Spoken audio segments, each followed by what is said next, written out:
High school teachers of Reddit, what is the one thing that you want your students to know that you'd never tell them in person? I think what you learn in the other classes is mostly useless rubbish. The things you are supposed to do to learn it is boring and ineffective, and the way our schools are organized is archaic and not fit for humans, much less kids. Your parents are literally the worst part of my job. 9 out of 10 times when you have a student acting different and you meet their parents for the first time, it explains a lot. Often everything. Yes, I put you in a group with the kids you have a crush on intentionally. I'm stuck here with you 180 days a year, I want to see some drama. Stop wearing your furry tail. Everyone is uncomfortable. Wait, what? I'm not saying I liked fights in my classroom. I'm just saying I might have taken a little longer to react when the jerk student, bully was finally getting what was long overdue. Also, thank you to my students who would have my back when they'd kindly remind the class that I exist. Hey, y'all motherfuckers, shut the up. Mister is trying to teach. I had to look a little disappointed, but I appreciate you and I thank you for being my voice. Yes, we have a new seating chart. And yes, I sat you next to her because I can tell you have a crush on her. I noticed you try harder on your work when she is around, and to be honest, you two would make a cute couple. You know, that's kind of cute. I am no longer a teacher, but I remember several days that I felt lazy and wanted to give the class the day off. I never did because I knew the teacher's pet would rat me out. Sometimes even the teachers don't like the teacher's pet. I'd let you get away with so much more if you were actually a decent person who treated others with kindness and respect, rarely get the benefit of doubt or indifference. You can be unsuccessful at school but successful in life. I pretend that it is important for you to do well in my subject, but in reality you'll most probably find your niche in life and be reasonably content or hopefully extremely happy. You might hate maths, English, science, but turn out to be the most amazing parent, artist, carpenter, or even a mathematician, playwright, or researcher. You might get the lowest scores in class and end up being the most successful of your peers. I feign annoyance, anger, disappointment. I reluctantly phone your parents, give you detentions, or write up critical reports. I have to, it's my job. If you do well in my subject then that's great, but if you don't then just relax.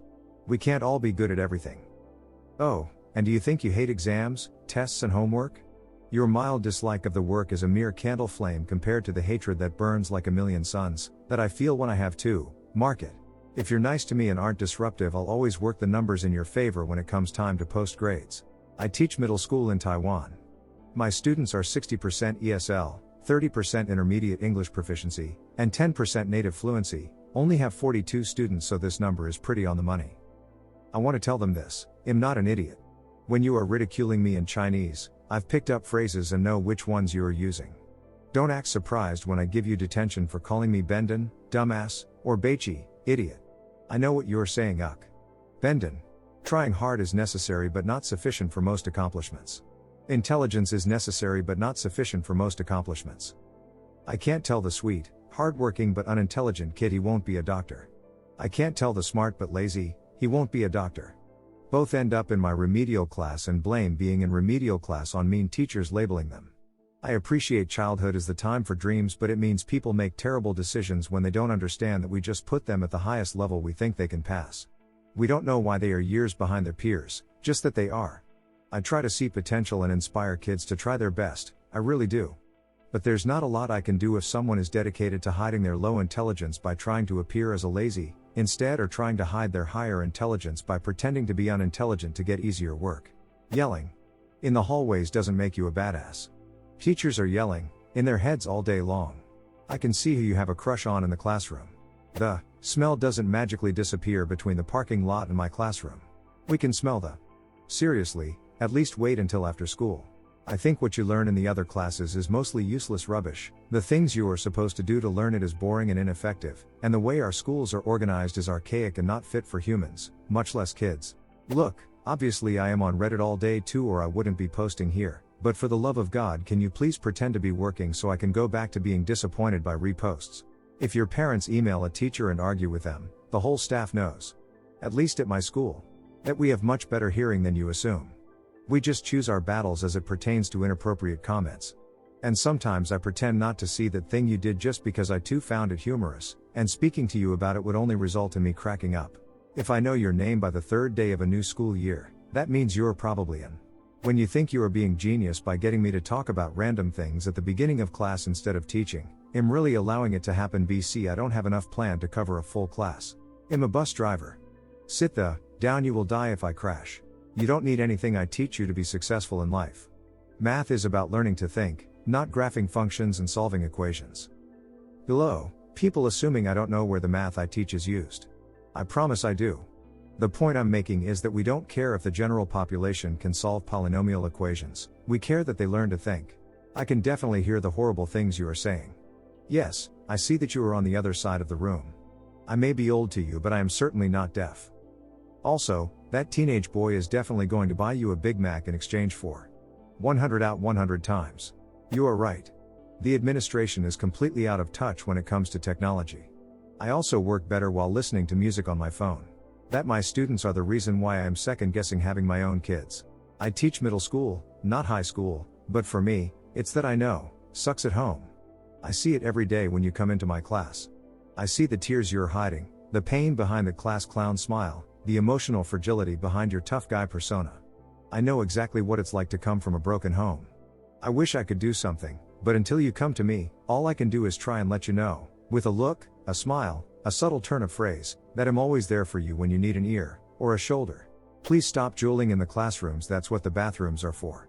I think what you learn in the other classes is mostly useless rubbish, the things you are supposed to do to learn it is boring and ineffective. If I didn't think you would abuse the situation, I would really enjoy being more human and casual around you. I think you are a fun person to be around. You're unique, you're not special. Set your goals high, but understand that if you change your goals to needs, you will have a lifetime of disappointment.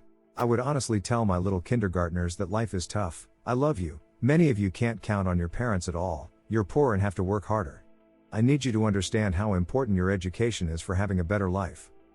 But I'm a male teacher in early childhood.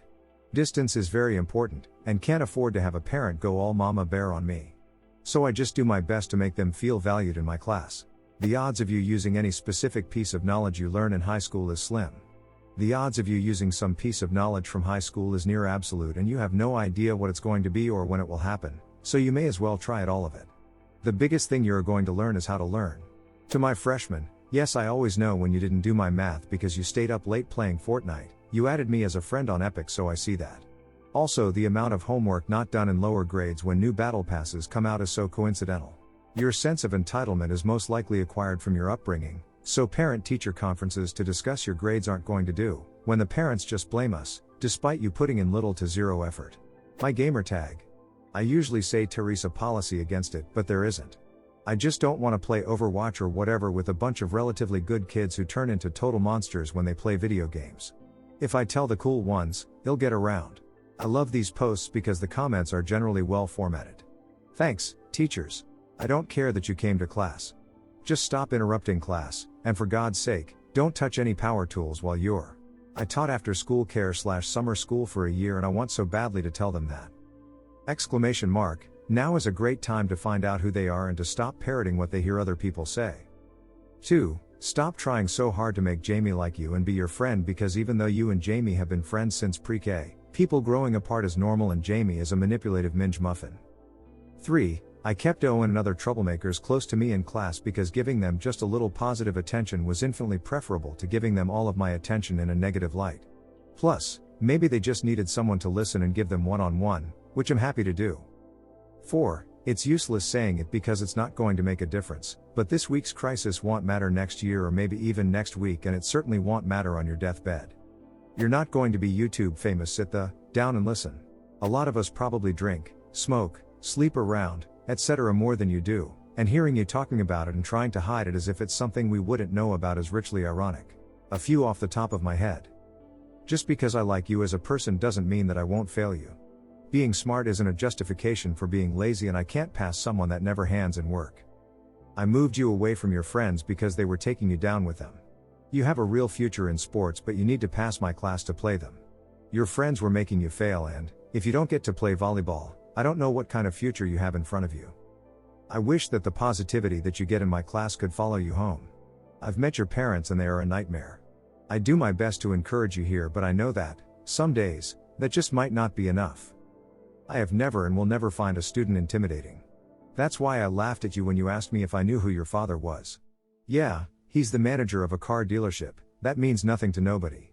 I had a kid throw a desk at me and, while it scared me in the moment, it didn't make me fear him. One day, you will meet someone who has real power, and I just wish that I could be there to see it.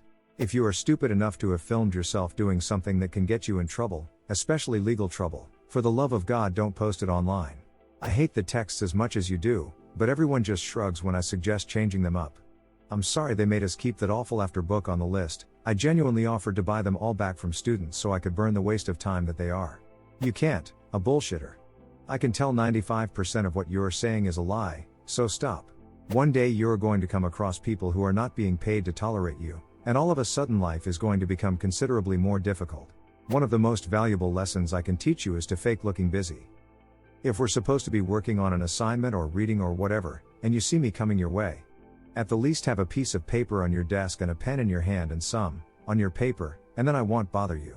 If you have nothing going on and can't even be bothered to make it look like you're trying, I'm heading your way. This lesson will be invaluable with eventual bosses someday. Yes, I do have favorite students. No, I won't tell you who they are because that would discourage you, but yes, they're probably who you imagine them to be. Sort of late to this party, but I often want to tell my students to enjoy themselves more and worry less. And I guess I do tell them that pretty often, but what I really wish I could communicate is that it's perfectly natural to break the rules and be a little more reckless at their age.